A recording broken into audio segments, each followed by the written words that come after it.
Très belle journée pour les agriculteurs et la ville de Saguenay. La ville de Saguenay fait des économies, les agriculteurs font des économies. Alors c'est donnant-donnant, c'est un très beau partenariat.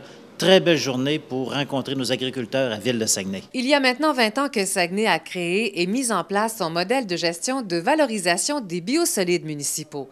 Pour souligner cet événement, elle a organisé une journée d'information et d'échange qui a réuni pas moins de 100 personnes à l'hôtel Le Montagnet.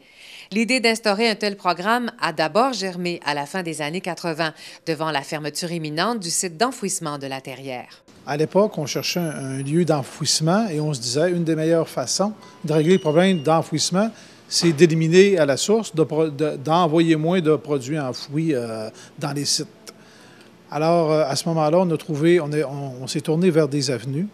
Puis à l'époque, il y avait M. Alain Lalumière, qui était de la municipalité de Jonquière, qui lui s'est dit pourquoi on n'irait pas en valorisation agricole. Et on a débuté à titre de projet pilote chez quelques agriculteurs. En 1994, 3 ans à peine après le lancement du projet, l'objectif de valoriser 100 des biosolides était déjà atteint. Et depuis, il est maintenu. Aujourd'hui, la quantité de boue valorisée est impressionnante, 22 600 mètres cubes sur une base annuelle. Au total, une vingtaine d'agriculteurs en font l'épandage sur leurs terres. On a développé une approche aussi qui se veut sur le principe de qualité, produits et services, hein? Même si ça fait drôle de parler de ça quand on parle de boue d'épuration, mais nous, on ne voyait pas de meilleur moyen que de bien développer cette activité-là, que de l'enligner dans ce sens-là. Donc, on parle de qualité des boues, mais on parle aussi de qualité de services offerts au niveau auprès de nos agriculteurs utilisateurs. La ville de Saguenay fait figure de précurseur dans ce domaine au Québec. Au fil des ans, le programme a fait son chemin et chacun y trouve son compte. Pour l'agriculteur, évidemment, il n'y a pas de produits chimiques à acheter. On s'occupe de livrer. C'est quand même lui qui fait l'épandage dans son champ. La majorité ont des réservoirs où on peut aller livrer là. Par la suite, il fait son épandage lui-même.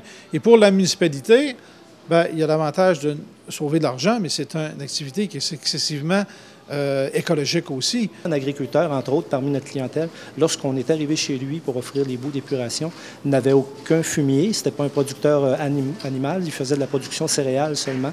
Et il utilisait de plus en plus d'engrais commerciaux ou d'engrais chimiques année après année pour avoir de moins en moins de résultats au niveau de ses rendements. Et lorsqu'il a commencé à utiliser les boues municipales, un peu comme s'il avait commencé à utiliser du fumier de ferme sur ses terres pour prendre moins d'engrais, il a vu rapidement ses rendements augmenter de façon très appréciable, ce que les agronomes du ministère de l'Agriculture de la région, entre autres, ont été témoins et ont pu constater là, à ce moment-là. L'utilisation de boue provenant d'usines d'épuration à des fins agricoles est soumise à des normes environnementales très strictes. Pour chacun des clients, chacune des parcelles où on va épandre les boues municipales doit faire l'objet d'un certificat du ministère de l'Environnement. Les critères qui sont en vigueur au Québec, je vous le disais tout à l'heure, comptent parmi les plus sévères au monde.